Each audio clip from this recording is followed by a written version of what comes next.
Good morning, good afternoon, good evening, everyone, and welcome to the session about ideas to screen, insights, and experiences and success stories by one of the most successful agents for selling rights for books into films. Welcome, and I'm very proud and delighted that I have today with me Elisabeth Ruge, who is the owner of the Elisabeth Ruge agency in Berlin. Welcome, and thank you very much for joining us today, Elisabeth. Hello, Claudia, and everybody. Yeah, you've been very successful in being an editor and a publisher at different publishing houses. You set up different publishers in Germany, and then you set up your own agency. Can you tell us a little bit about why did you set up your agency? Well, as you said, I had quite a lot of experience in different kinds of publishing houses that belong to conglomerates, houses that are relatively small, houses that we founded ourselves, my former husband and friends of ours, and also family-owned houses, important family-owned houses in Germany. So I really did get to know a lot of aspects of publishing and organization of publishing houses. On the whole, I sort of had the feeling that, sometimes the things were rather slow going in publishing houses. And there's a big culture, I'm sure everybody who's tuning in knows this, of meetings and sitting down together, going through things, which I think on the one hand is important, but on the other hand can somehow be paralyzing. And I suddenly had this urge, maybe in these difficult times where flexibility is such an important part of being successful, to found my own company, which is small and very tightly run, and which sort of has very short routes of communication, and there's a lot of liveliness and not so many people involved who are doing decisions together. But still, I sort of had the feeling we can react to the changing times and try different policies, different strategies, and we don't always have to go through endless layers of meetings and decisions. And I think I just felt I needed that kind of dynamics. Okay. So, and that's, I guess, my next question would be, what do you like about being an agent? So that already answers some of it, right? Yeah. And when we talk about agents, I mean, where does your work start and where does it end? Yeah. That also is an answer to what do I like about being an agent. And I really think I like the fact that different to some other agencies, our work certainly doesn't stop when we have negotiated a contract and it has been signed. And it doesn't start with taking a manuscript and submitting it to the publishers. That is sort of a very small span of our work, a central item of our work, of course. But I think I've been able to funnel into my work as an agent all of the various functions I have performed in the world of publishing in the past years and decades, I have to say. And that is being an editor, being someone who's in charge of a list, of composing a list, also being a publisher, and being an author myself, and also having worked on translations. So really having been involved in almost every function of the publishing process and bringing that to my work as an agent. So we really do a lot of heavy editing in our agency. So when we receive a manuscript, we don't expect it to be ready to send out, but we do a lot of work on the fiction side, and on the nonfiction side, we actually do a lot of conceptual work with the authors. So we will we will ask the authors to sit down with us and really basically structure their idea for them, or basically help them decide, if they have several ideas, which one to pursue. Mm-hmm. So it's a very creative process with our authors, which I thoroughly enjoy, and we're very close to them. We're close to the texts. We're doing a lot of work that used to be done in publishing houses, and I feel mm-hmm. partly, at least, is now sort of a component of our work as agents. And then we, of course, talk to publishing houses. We offer these manuscripts. We negotiate contracts and so on. But then the work extends to the other side. In the sense that we do accompany the process of publishing. And because I know so much about publishing houses, and I also know about what difficulties they have, I know that this is a very, very tough time for publishers, as it is for all of us. And this is not only Corona or COVID related. I really try to accompany the process of marketing, of publishing a book in a very constructive way. So we don't enter the process with some kind of thoughts or ideas that are just beyond the possibilities of publishers. But we really try to explain also to our authors where the limits are, of what a publishing house can do, and what kind of constrictions there are at the moment, and therefore try to really be a bridge between our authors and the publishers whom we feel to be our partners. Okay. So you mainly represent authors, right? You don't represent publishers, but authors. No, in your agency, we do, right? represent a small handful of publishers and agents who are located in America. Mm-hmm. We're very proud to represent Grove Atlantic, which is one of the last large, important, very lively independent houses of the US publishing scene. That is a partner, but we represent them in the sense that we sell German language rights. Okay. I see. Mm-hmm. Right. So when we come to films, you've been selling a number of films or stories to be made into films. Can you tell us a bit about the process and how you got there, how you managed to be successful in this? Yeah.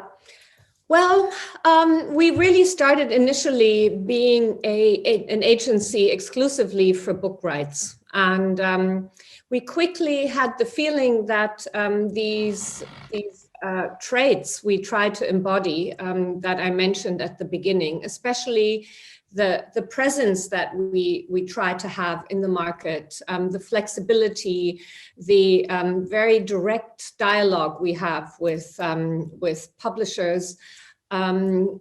We tried to translate into the world of film rights when we noticed that film rights are habitually given to the publishing house in the book contract as one of the sub-rights they acquire.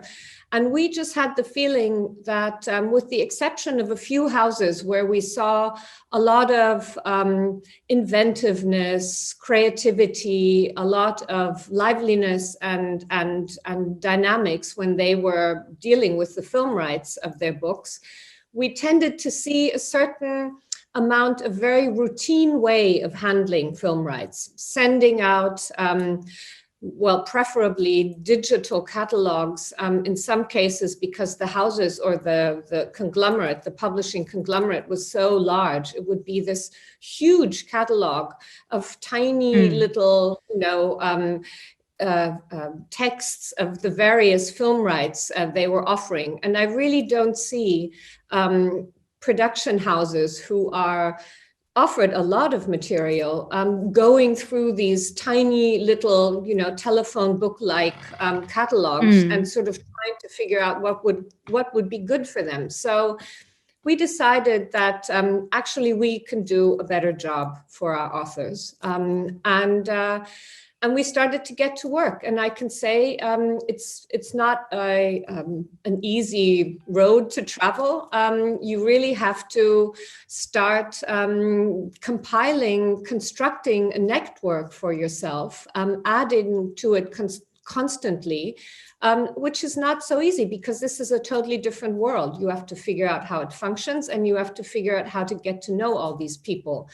And luckily, the Frankfurter Buchmesse and other entities have really been great partners for us in setting up platforms that get us to meet producers. Okay, it's good to hear.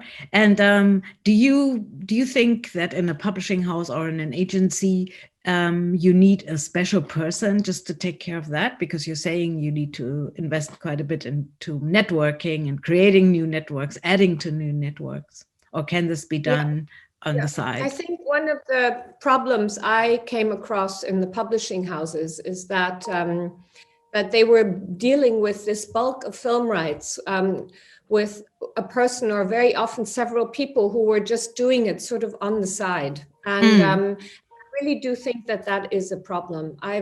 We've been going to film festivals. We have been working with mailings, and so I would say that we are in touch with a lot of production companies routinely on a monthly or bi-monthly basis, and adding to our contacts. But that really is it's just a lot of continuous work and a kind of nitty-gritty work of just being on the ground, so to say, that somebody has to feel responsible for, or somebody has to be given the room, the space to do that kind of work. And that was part of the problem we felt in the large publishing houses, that there just wasn't enough sort of lively back and forth. So I think one of the big pieces of advice I would give is to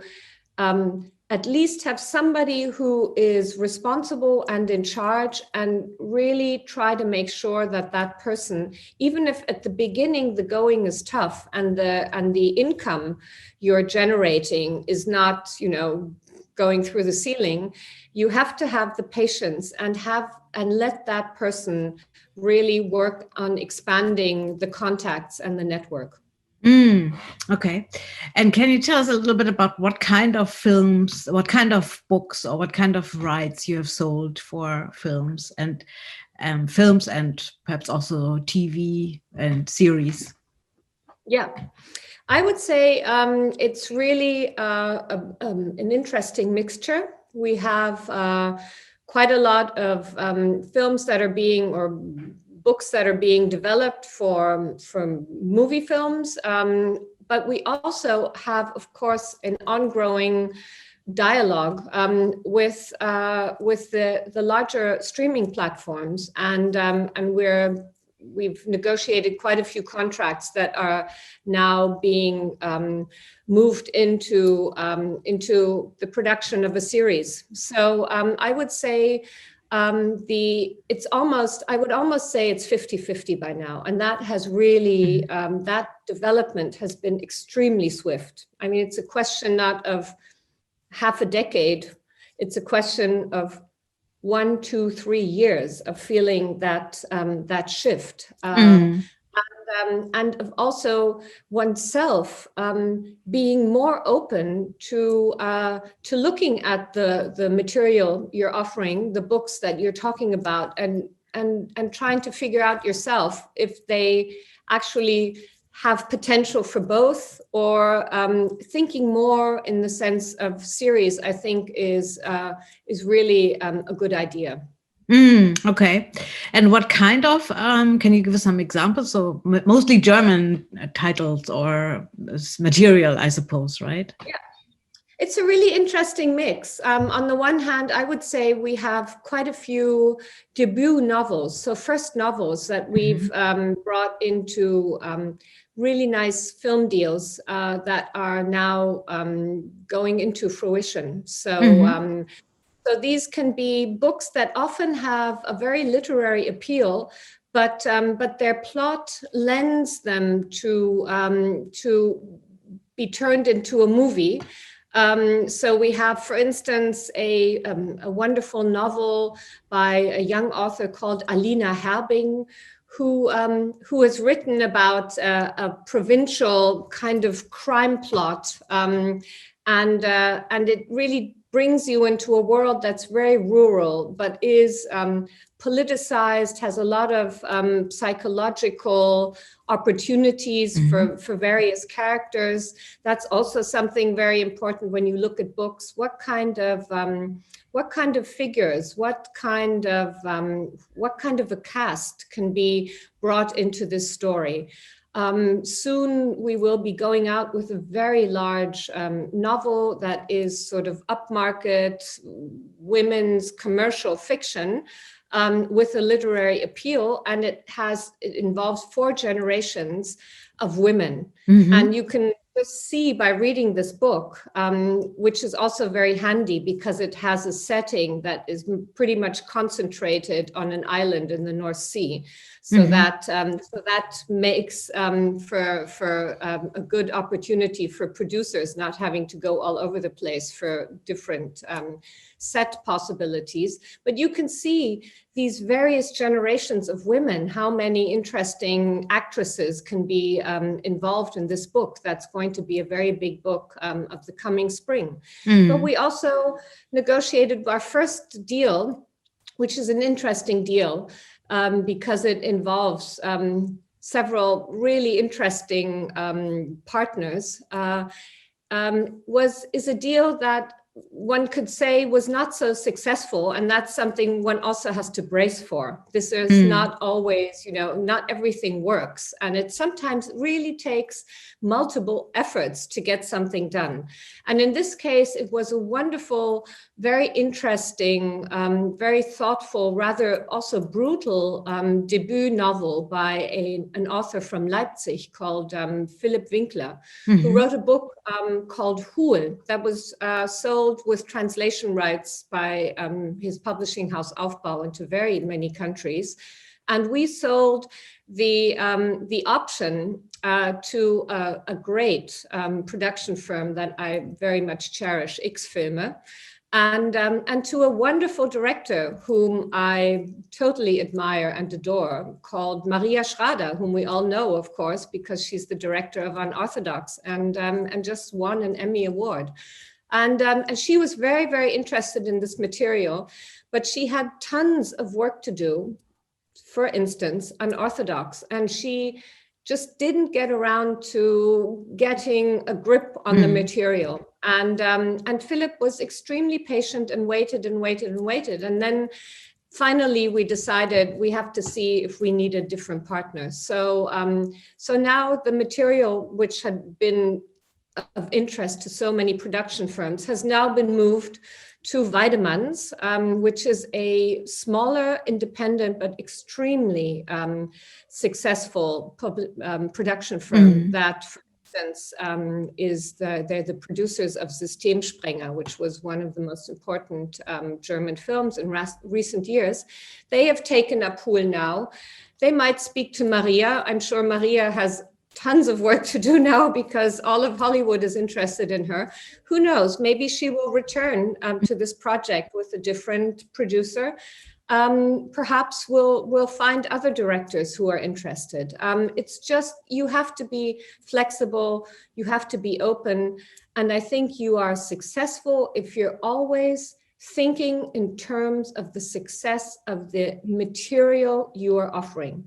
That you're not going out there and looking for production firms and then thinking, oh, what could I, press onto them? But that your vantage point is the material, looking at the material, making creative, intelligent decisions of who might be the best partner for this specific book, for this specific plot, for the opportunities that a book has to offer.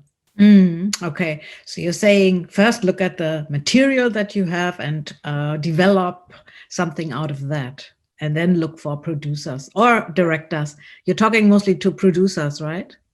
Yeah, we mainly, I mean, we know quite a few directors whom we're friendly with. And of course, it's just great because just talking to people who are successful in a creative way in the film world just gives you a ton of ideas. So, you should be having a lot of conversations that don't immediately translate into turnover or income. Yeah, you have to be open to take up ideas like a sponge. And that will, in the end, I think this kind of intelligent communication and networking and this kind of independent creative thought then does translate into your success.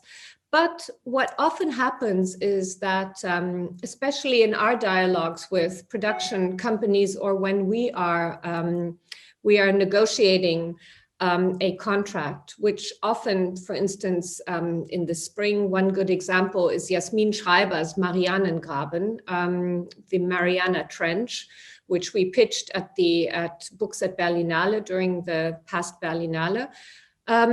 It's very typical because we were talking to very, very many production firms. It was a really long process, which had to do with COVID and people going into home office and battling with the first shutdown. But nevertheless, I've experienced that this process always, if you're doing it in a good way and making a good decision, it tends to be a long process because it often involves bringing in your authors, going into meetings. This year, of course, they were Zoom meetings, and we had about a dozen production firms or more interested in the Mariana Trench. It sort of slowly boiled down, and at the end, we had 5 Zoom meetings that were repeated by further Zoom meetings. And one of the production companies who actually then optioned the rights, and the author Jasmin Schreiber decided to go with them. From the beginning, they brought in the young female director who would be a part of their package. And funnily enough, or interestingly enough, and this sort of stresses my point, the production firm we were talking to is a small firm from Luxembourg. And I mean, they were competing with really, really big producers, and their offer was not the highest offer by far. Yeah, we had an offer on the table that was really mind blowing. But I had met him talking about Bernard Michaud, this producer of Zamzafin. I had met him in Cannes at a party, a German-Austrian get-together, where I spoke to him and sort of, while I was speaking to him, thought, this was about 2 years ago, I really want to do a film with this guy because he's a real reader. He talks about books, not in the sense of material, but he really reads books. He loves literature. And I was always thinking there will come a day where this sensibility that he displays will translate into being the best producer for a book I have to offer. And it happened. And it also happened because he brought in his director. The director was going to write the screenplay. She and our author, Jasmin, got on so well that they're co-writing the screenplay now. And we have a very wonderful package that came together by being very patient, very precise, and really putting time into this process. Wow, sounds really exciting. Yeah, it is. Since you were talking about Cannes, so are those, like the Frankfurt Book Fair, the Berlinale, Cannes, are those the main locations and festivals for selling rights and doing the pitchings and things like that? Or are there, or do you do most deals not at those festivals? Well, as I was saying, we don't do the deals. I've very rarely at a festival done a deal, but it is an amazingly good place for pitching. And we tend to we've really invested in being at all these festivals if we were offered to be there and given a place where we could meet people and do the pitches. So we've been participating in Cannes regularly, at Venice, at the Venice Film Festival. We always participate in the Berlinale, and we're constantly in dialogue with the Berlinale to try to figure out if there might be a more visible platform for book publishers besides the main pitching event, Books at Berlinale. I think that would be something that's very helpful. And I think it might be easier to get these things done or expanded, because I do think that we are going into a world concerning the festivals, the rights selling at festivals, and also the fairs, the big fairs, that will be conducted or characterized by more digital events. I think even when the pandemic has somehow been brought under control, which I don't think will be the case in the coming year. I think next year will still be very tough, and we'll have to sort of just make the best of it. But even then, going into 2022 or later, I think for money reasons, just for financial reasons, I don't see the CFOs of big publishing conglomerates sort of, saying we're going to spend all that money again. And I don't see people who are maybe more conscious of ecological subjects. And I do think that's a big topic that's arising in our world, that people feel we really have to go all over the place to meet each other. So I think one of the challenges is going to be to make sure we can meet in person. I do think that still is a hugely important part of how we humans interact. And Zoom meetings, even if they're or chat rooms or whatever, are never going to be able to make up for not being able to sit down together. Yeah, but I do think getting people together to talk about rights, I think it's very important that, for instance, also for people coming from countries where it's just not possible to do all this kind of travel and invest so much money, I do think it's going to be important to offer platforms, and we will be using them and also going to places in person as far as it's possible.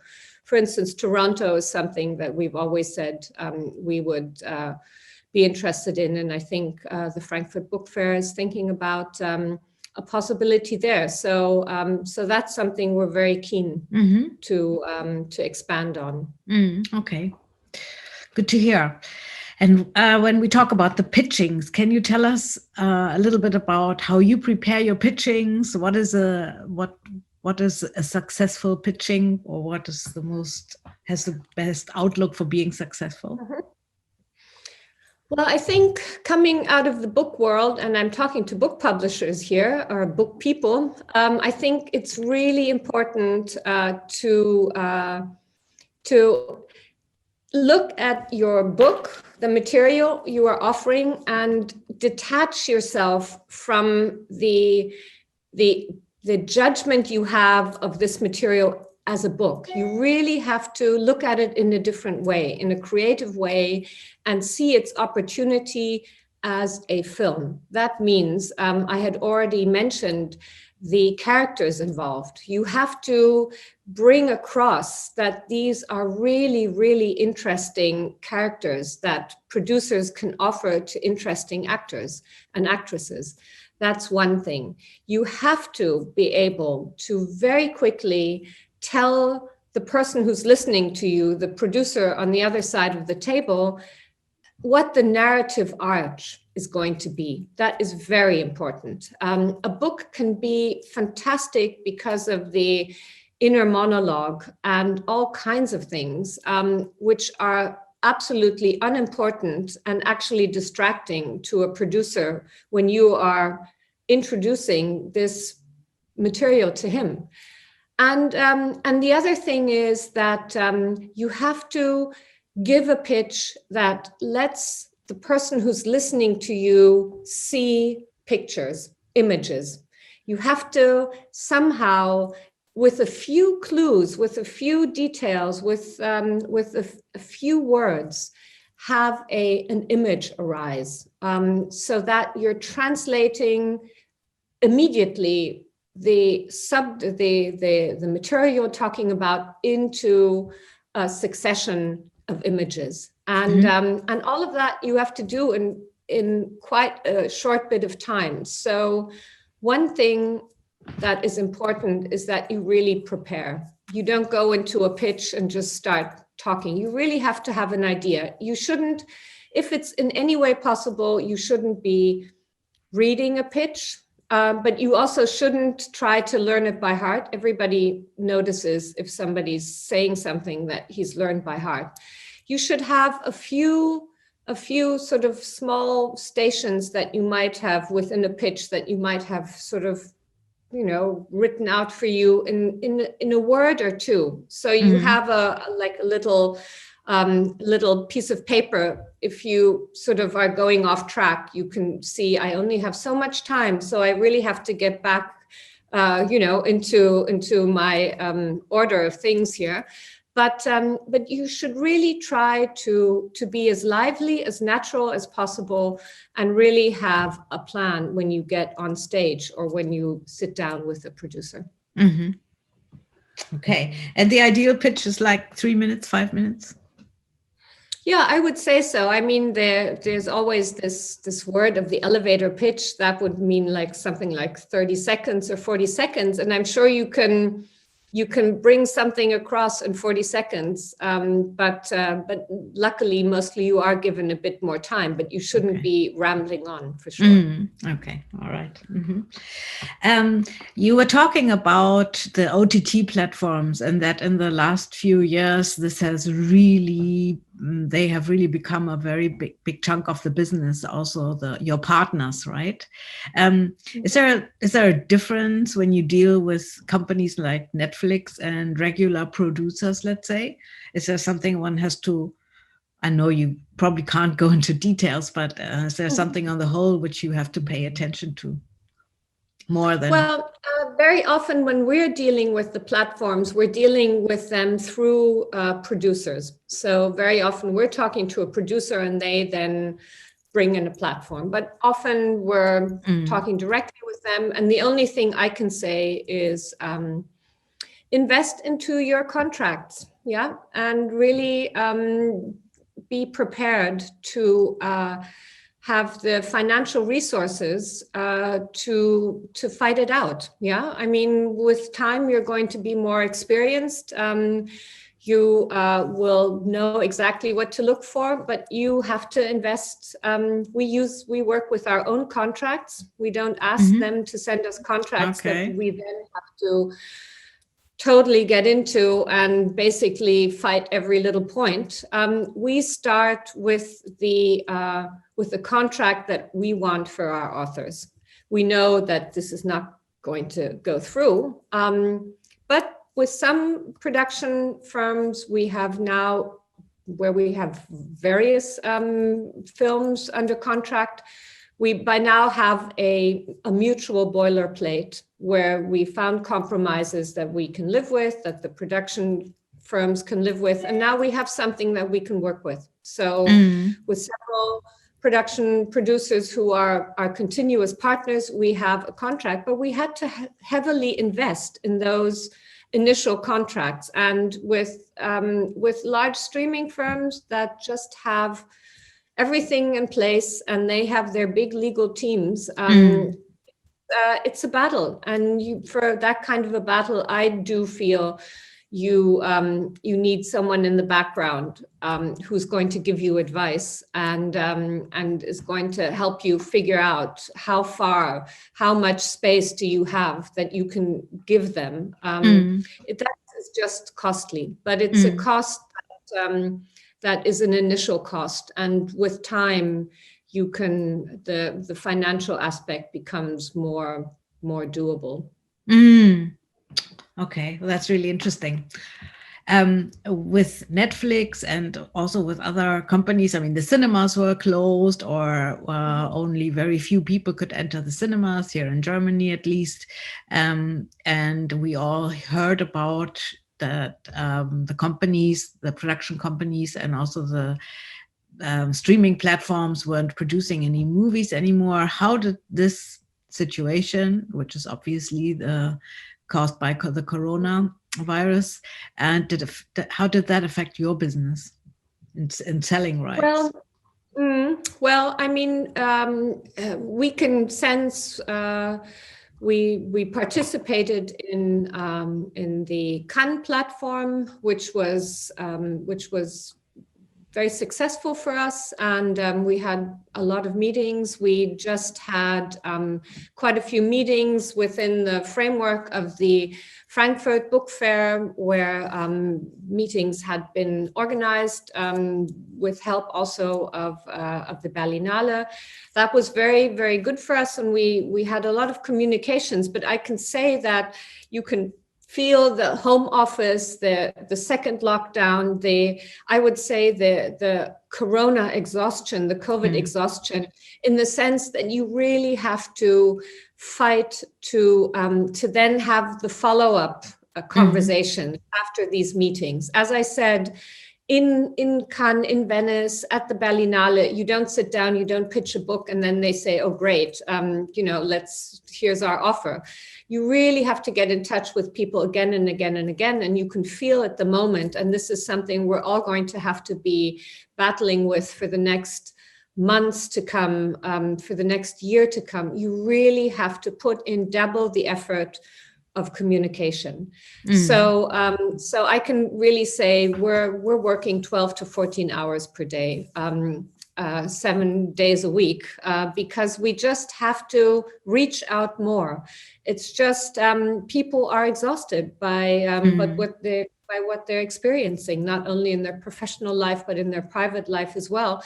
And so we feel this act of communication is also an act of giving people the confidence that things are going to go on. And we really have to keep, acquiring projects. The world is not coming to an end. It might feel like it, but there's going to be the day where you're really wondering, what is my next project? And start talking about it, start thinking about it now. And luckily, during summer, several of our partners on the production side really managed to get a lot of their movies done, actually, and that is because either they were big enough to have the financial resources to go into this risky situation of going on set and risking that something falls flat and there's a lot of money invested that's lost because there are infections and the set has to be closed down.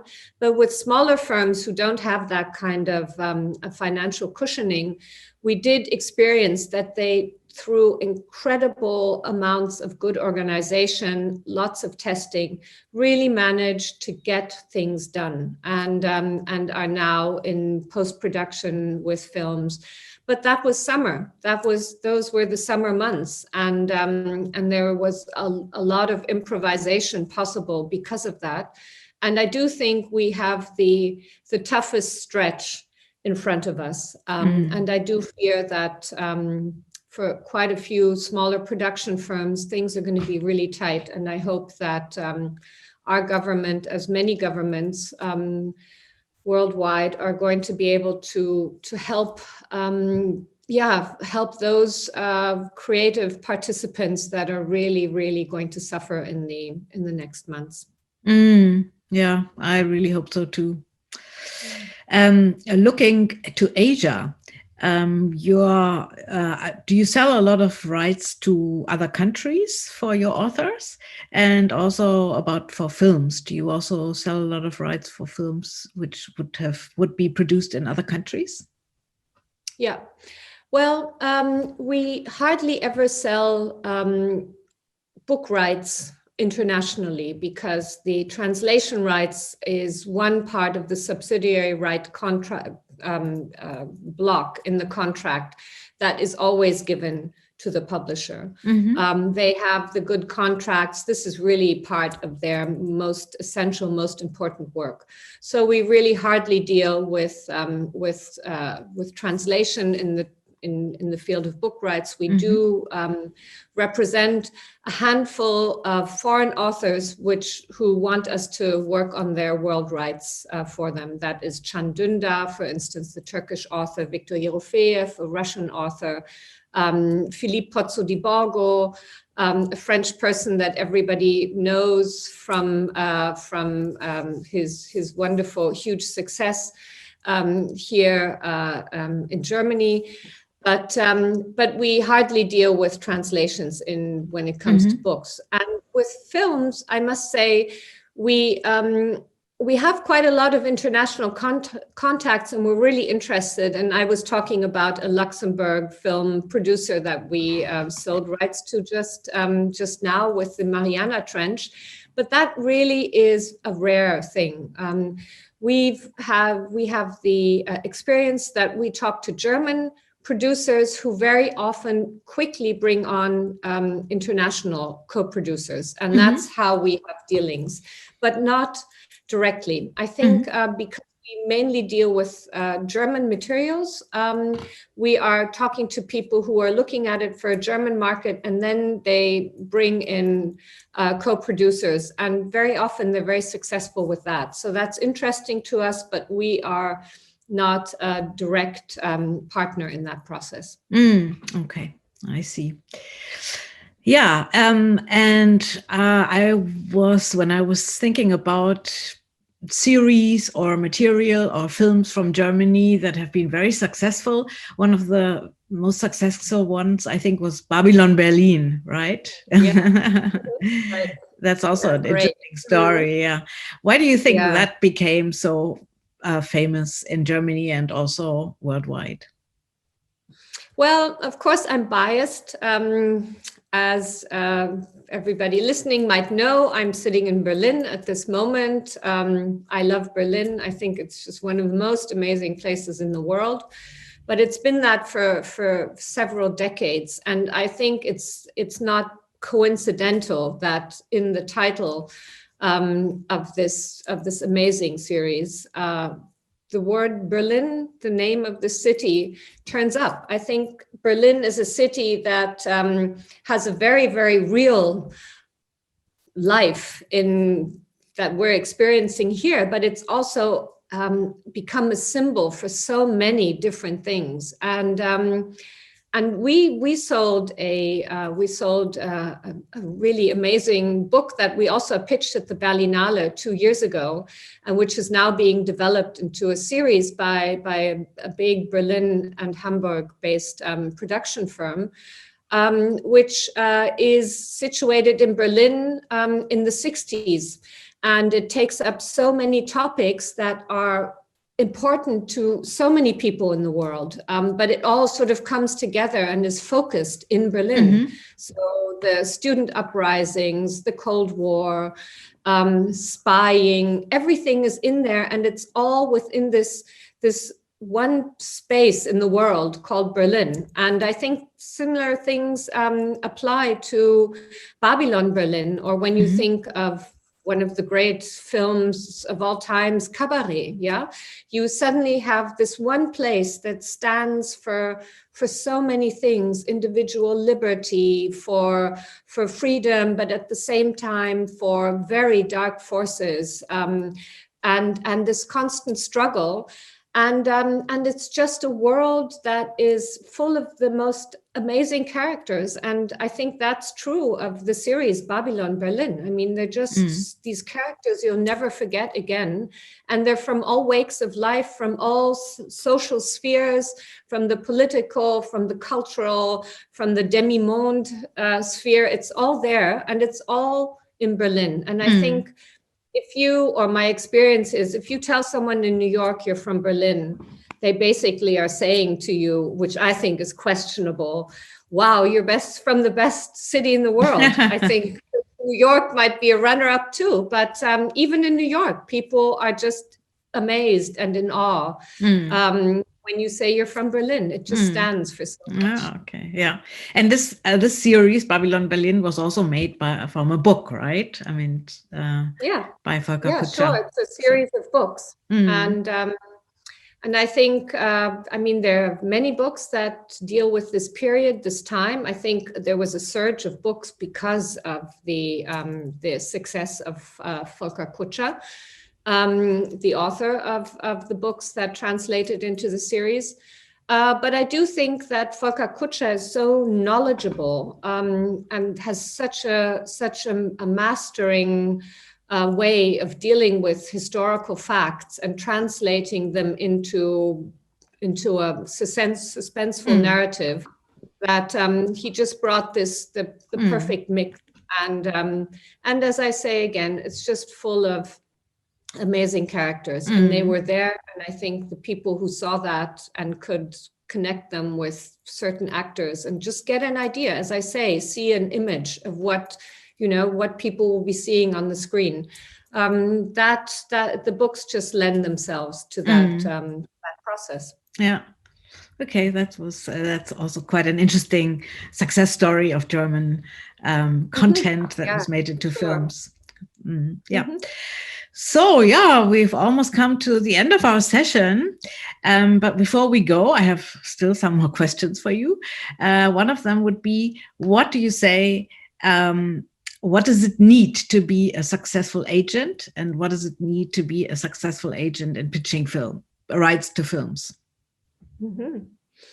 I think to be successful as an agent, but in so many ways, in the book world, in the film world, where the competition is big, but things are really not so easy at the moment, you have to have a lot of genuine enthusiasm. I think people, when you sit down and talk to people, people have a sense of things, and they can feel if you're really, really interested and enthusiastic in what you're offering them, or if there's a certain amount of strategic enthusiasm you're displaying. That is just, it's palpable. And I think that is important. But then you have to combine that enthusiasm with precision. I'm a great fan of precision. And also, as I said, you really have to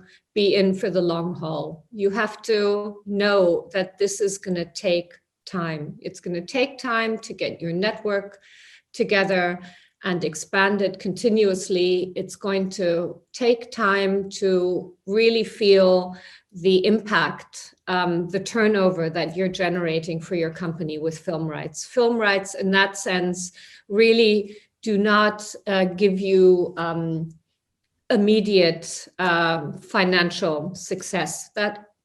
It's a really long process. And we all know that many, many of the rights that you have optioned then do not translate into films.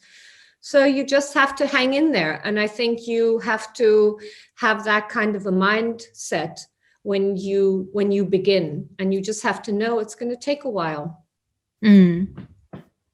Okay.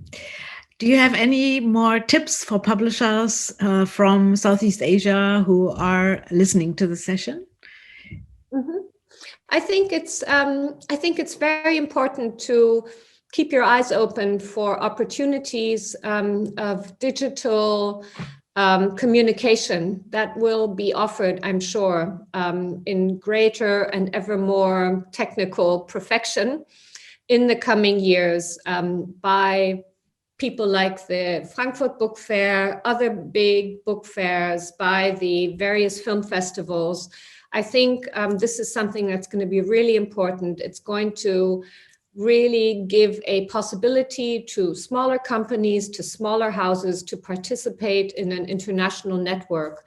And I think you really should look at these opportunities and just go into these areas and test them and stay with it. I think that there's going to be a surge in business that is conducted on these platforms, and that comes into fruition, I'm sure of it. And it really is an opportunity that one should try to grasp. Okay. Well, Thank you so much for being with us here today and sharing your ideas, knowledge, and your experiences, and talking a little bit about your own experience with selling rights to film. Yeah, thank you very much, Elisabeth. It was a pleasure talking to you. Thank you. And Thank I you, hope Claudia. we It hope really was an honor, and it was a really lovely conversation. Thank you very much. Thank you so much. And I hope we will be able to welcome you in Indonesia, maybe in the next few years. Yeah, that would be great. I would be very interested in coming. All right. All the Thank best. you. Bye-bye. Bye-bye. Thank you very much. Bye. Bye.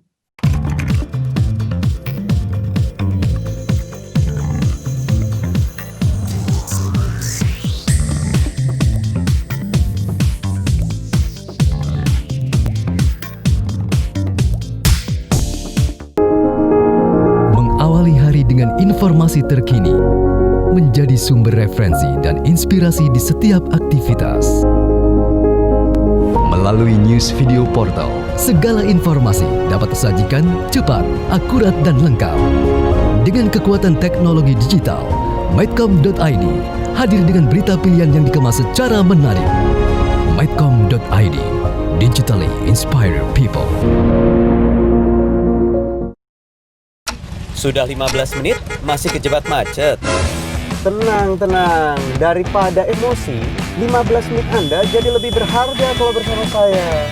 15 Minutes, setiap Rabu, jam 6 sore lewat 45 menit. Mediaindonesia.com hadir dengan opini cerdas dan narasumber kredibel, mudah diakses, informasi berkualitas ada di genggaman Anda. Klik di browser Anda, www.mediaindonesia.com. Dan temukan pandangan berbeda, karena fakta bisa sama, sudut pandang boleh beda. Mediaindonesia.com, views and news.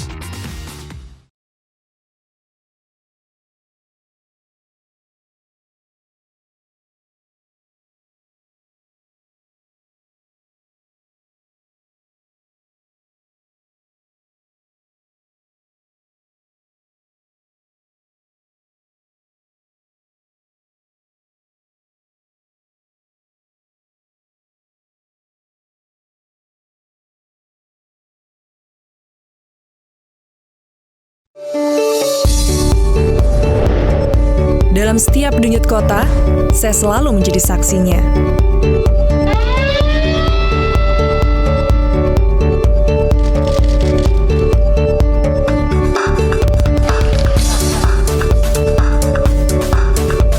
Disiarkan lebih dari 20 televisi jaringan Jawa Pos Group. Jawa Pos TV, paling Indonesia.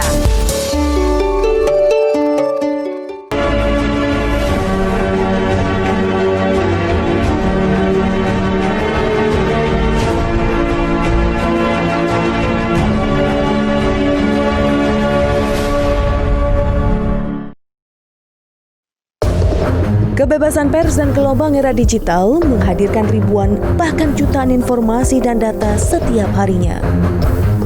Beragam data dan informasi berserak di berbagai tempat seiring dengan perubahan dunia yang bergerak begitu cepat. Media-media baru pun bermunculan, namun kualitas informasi seolah tak lagi menjadi prioritas. Bahkan, tak sedikit yang abai pada etika jurnalisme. Untuk menjawab tantangan itu, Kata Data hadir sejak April 2012 sebagai portal media di bidang ekonomi dan bisnis. Beragam sektor diulas mulai dari finansial, energi, pangan, hingga industri kreatif dan digital. Artikel mendalam dan komprehensif dengan sajian infografik yang menarik menjadi karakter utama dari Kata Data. Kata Data berikhtiar untuk terus menyajikan beragam informasi berkualitas untuk kemajuan negeri dan untuk kepentingan bisnis Anda. Kami percaya demokrasi yang sehat tumbuh dari kehadiran informasi dan data yang akurat. Kalau bicara pakai data.